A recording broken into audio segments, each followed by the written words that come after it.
Assalamualaikum warahmatullahi wabarakatuh. Izin memperkenalkan diri, nama saya Rizka Fadila Nur Erianto dengan NIM 2350191146 dari kelas D. Yang terhormat Ibu Apeterina Anugrah, S.Form MSI sebagai dosen pengampu. Di sini saya akan mempresentasikan mengenai kajian penemuan dan pengembangan antiplatelet ADP dengan reseptor P2Y12 sebagai antiplatelet. Tujuannya untuk memenuhi nilai mata kuliah kimia medisinal. Penyakit kardiovaskular atau PKV adalah salah satu penyebab kematian terbesar di dunia. Sindrom koroner akut dan infrak miokard menjadi masalah utama global. 17,9 juta kematian per tahun atau 31% kematian global menurut WHO 2023. 85% kematian PKV disebabkan iskemia jantung dan stroke akibat trombosis arteri.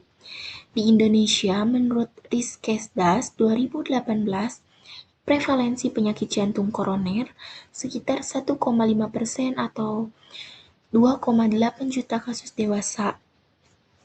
Tahun 2025, kurang lebih 450.000 kasus baru per tahun dipicu obesitas, diabetes, dan hipertensi. Faktor-faktor tersebut berkaitan dengan trombosis platelet ADP dependen. Lalu ada patofisiologi. 1. Faktor resiko. Bisa dipengaruhi oleh hipertensi, hiperlipidemia, diabetes, dan merokok, yang nantinya merusak endotel arteri dan terbentuk plak aterosklerotik. Kedua, plak ruptur. Kolagen dan tisu faktor dari endotel terpapar ke darah. Trombosit menempel dan teraktivasi dan melepaskan ADP dan tromboksan A2. 3. Agregasi trombosit. Trombositnya menjadi saling menempel lalu membentuk trombus putih dan menyempit atau menyumbat lumen arteri. Kemudian terjadi iskemia atau stroke, infrak miokard, dan lain-lain. 4. Peran antiplatelet. Clopidogrel atau ticagrelor menghambat reseptor P2Y12 untuk mengurangi efek ADP dan mengurangi agregasi trombosit. Agregasi trombositnya terhambat, pembentukan atau perbesaran trombusnya ditekan, resiko penyumbatan dan kejadian berulangnya berkurang. Lalu, ada ADP dan P2Y12. 1. ADP atau adenosin difosfat, yaitu zat yang dilepaskan oleh trombosit saat teraktivasi, bertindak sebagai sinyal perkuat untuk mengundang trombosit lain datang dan saling menempel. 2. Reseptor P2Y12 terletak di membran trombosit. Ketika ADP mengikat P2Y12, terjadi amplifikasi aktivasi trombosit dan agregasi yang stabil. Pada slide ini, kita membahas peran ADP dan reseptor P2Y12 dalam kerja obat antiplatelet.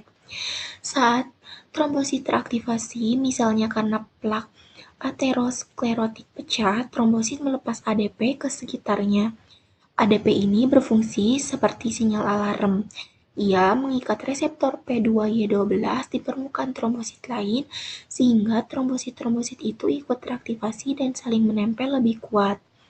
Dengan kata lain, ADP plus P2Y12 berperan penting untuk amplifikasi dan stabilitas agregasi trombosit, sehingga trombus arteri menjadi lebih padat dan tahan lama. Nah, pada obat-obatan ADP ini, mereka menghalangi ADP mengikat P2Y12 sehingga sinyal perkuat itu terputus. Akibatnya, aktivasi dan agregasi trombosit berkurang, dan resiko pembentukan atau memperbesar trombus di arteri juga turun. Jadi, ADP dan P2Y12 adalah target penting dalam terapi antiplatelet, terutama untuk mencegah stroke, iskemia, infrak miokard, dan komplikasi arteri lainnya. Lalu ada antiplatelet dan mekanisme biologis. Antiplatelet adalah obat yang menghambat fungsi platelet atau adesi, aktivasi, agregasi.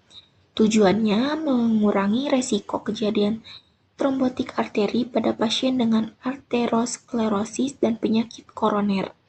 Digunakan pada pencegahan primer atau sekunder infak miokard, stroke iskemia, dan komplikasi pasca PCI atau intervensi koroner perkutan.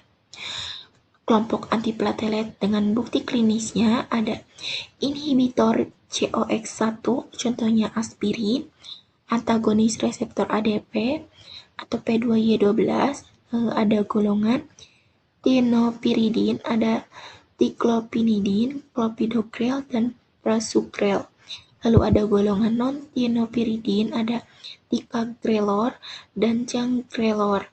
Lalu ada antagonis P2B atau 3A, yaitu tirofiban. Kemudian pada gambar di samping adalah mekanismenya dari kerja antiplatelet. Nah, pada jalur ADP P2Y12, di mana ADP yang dilepaskan oleh trombosit itu mengikat reseptor P2Y12 sehingga memperkuat dan mempertahankan agresi trombosit. Clopidogrel dan ticagrelor ini bekerja sebagai penghambat reseptor P2Y12. Mereka mencegah ADP mengikat P2Y12 sehingga sinyal perkuatan agresi terputus dan trombus arteri lebih sulit terbentuk. Kemudian ada sejarah penemuan antiplatelet ADP. Terapi antiplatelet berkembang sejak awal 1900-an seiring meningkatnya pemahaman trombosis sebagai penyebab utama PKV. Yang pertama ada ticlopinidin, yaitu generasi pertama golongan tienopiridin. Dikembangkan pada tahun 1980-an sebagai antagonis irreversibel P2Y12 pertama, yaitu adalah produk oral. Efektif mengurangi stroke berulang dan stent trombosis subkutan pasca stenting koroner, namun menimbulkan efek samping hematologis berat, seperti leukopenia, trombositopenia, dan agranulositosis. Akhirnya digantikan clopidogrel dan dihentikan penggunaannya sekitar 2015. Yang kedua ada clopidogrel, generasi lanjutan golongan tienopiridin. Analog ticlopinidin yang lebih aman digunakan luas untuk pencegahan kejadian trombotik iskemia. Produk yang membutuhkan 2 tahap oksidasi oleh CYP450, terutama CYP2C19. Metabolik aktif mengikat irreversibel P2Y12. Lalu ada kimia medisinal dari lead, optimasi, dan SAR. 1. Lead compound dan strategi kimia medisinal. Aspirin sebagai antiplatelet klasik, kemudian fokus berpindah ke ADP atau P2Y12. Ticlopinidin lahir dari program pencarian antiinflamasi berbasis tienopiridin dan kemudian dikenali sebagai efek kuat menghambat agregasi trombosit ADP induksi. Jadi, ticlopinidin atau golongan tienopiridin pertama tidak diturunkan secara kimia dari struktur aspirin, melainkan berasal dari program riset terpisah yang awalnya mencari antiinflamasi terkait senyawa tienopiridin, tioniridin, dan kemudian ditemukan memiliki efek kuat menghambat agregasi trombosit ADP induksi. Lalu yang kedua ada optimasi struktur tienopiridin, yaitu meningkatkan efisiensi bioaktivitas menjadi metabolit aktif, mengatur lipofilisitas dan stabilitas terhadap hidrolisis. Yang ketiga ada modifikasi substituen aromatik yang lebih lipofilik, meningkatkan afinitas ke P2Y12, dan desain gugus ester atau hidroksil yang mengarahkan metabolisme ke jalur yang lebih spesifik. Yang keempat ada SAR pada non-tienopiridin atau ticagrelor, kerangka siklopentiriazolopiramidin, yaitu ada gugus hidroksil pada cincin ribose-like atau siklopentil, penting sebagai donor ikatan hidrogen ke reseptor P2Y12. Perubahan posisi atau jumlah OH mempengaruhi afinitas, kelarutan, dan durasi kerja. Kombinasi substituen lipofilik dan gugus polar disusun untuk menjaga potensi tinggi sekaligus profil pK yang baik. Lalu ada senyawa hasil pengembangan dan target baru. Ada antagonis PAR1, contoh senyawanya Vorapaxar. Gambar strukturnya terlampir. PAR1 atau protease aktif reseptor 1 adalah reseptor pada trombosit yang diaktifasi oleh trombin dan merupakan jalur penting aktivasi trombosit selain TXA2 dan ADP. Vorapaxar adalah antagonis PAR1 yang menghambat aktivasi trombosit yang dipicu trombin, sehingga menurunkan agregasi trombosit, namun tidak langsung mengganggu pembentukan fibrin oleh trombin. Secara klinis, Vorapaxar dikembangkan sebagai tambahan di atas terapi antiplatelet standar pada pasien penyakit arteri, tetapi penggunaannya dibatasi karena peningkatan risiko pendarahan, terutama pendarahan intrakranial. Kesimpulannya, antiplatelet ADP berkembang dari ticlopinidin atau generasi awal ke clopidogrel dan prasugrel tienopiridin produk irreversible, lalu ke ticagrelor dan cangrelor atau non-tienopiridin atau aktif langsung yang bersifat reversible.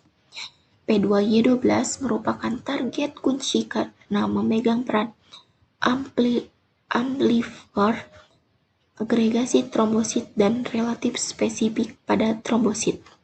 Pengembangan ke depan diarahkan pada ligan P2Y12 yang lebih selektif pada allosteric bias ligan dan non-kovalen untuk menjaga keseimbangan antara efikasi antitrombosis dan keamanan atau resiko pendarahan.